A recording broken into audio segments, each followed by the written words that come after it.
আজ বলবো এক বিস্মৃত ফেরিওয়ালার কথা।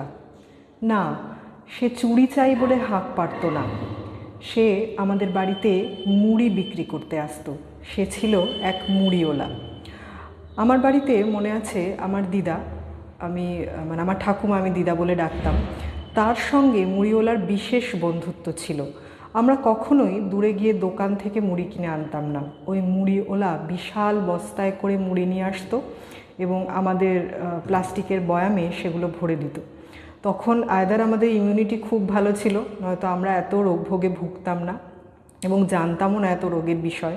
সেই জন্য সে 10 বাড়ি ঘুরে মুড়ি দিয়ে সে সেই হাতেই যখন আমাদের বয়াম ভরে দিত, সেই মুড়ি আমরা আনন্দে খেতাম এবং আমাদের কোনো রোগ জ্বালা হতো না। বিকেলবেলা মনে আছে মা বাবা যখন কলেজ থেকে ফিরতেন, আমি স্কুল থেকে আসার পরে বিকেলে অনেক সময় আমরা মুড়ি চপ খেতাম, মুড়ি সিঙাড়া খেতাম। তারপর শরীর খারাপ হলে মুড়ি রসগোল্লা খাওয়া হতো। তো মুড়ি আমাদের জীবনে বেশ একটা গুরুত্বপূর্ণ বিষয় ছিল, এখনও আছে। কিন্তু এখন সে মুড়িওয়ালাদের আমরা আর খুঁজে পাই না। মানে উত্তর কলকাতা থেকে বহু বছর হলো আমরা দক্ষিণ কলকাতায় চলে এসেছি, কিন্তু এখন আমি কারো মুখে সেই মুড়িওয়ালার গল্প আর শুনি না। আমাদের মুড়িওয়ালার গাঁও ছিল বিহারে। তো সে মাঝে মাঝে বিহারে যেত এবং তখন বেশ কয়েকদিন সে আসতো না। তো আমার দিদা মনে আছে বেশি করে তখন মুড়ি নিয়ে রাখতেন। আরেকটি বিষয় ছিল, শীতকালে তাদের কাছে ভীষণ ভালো মোয়া পাওয়া যেত, মুড়ির মোয়া। সেই মোয়ার স্বাদ যা ছিল, ছোটোবেলায় যা খেয়েছি, এখন বহু দোকান ঘুরেও সেই মোয়ার স্বাদ আর পাওয়া যায়নি।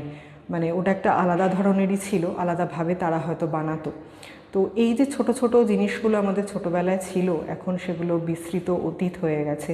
তো আমরা পরবর্তী প্রজন্মকে আর এগুলো দেখাতে পারছি না, কিন্তু তাও আমাদের মনে সেগুলো গেঁথে আছে খুব বেশিভাবে, যে কারণে আমি আজকে সকলের সঙ্গে সেই স্মৃতি ভাগ করে নিলাম।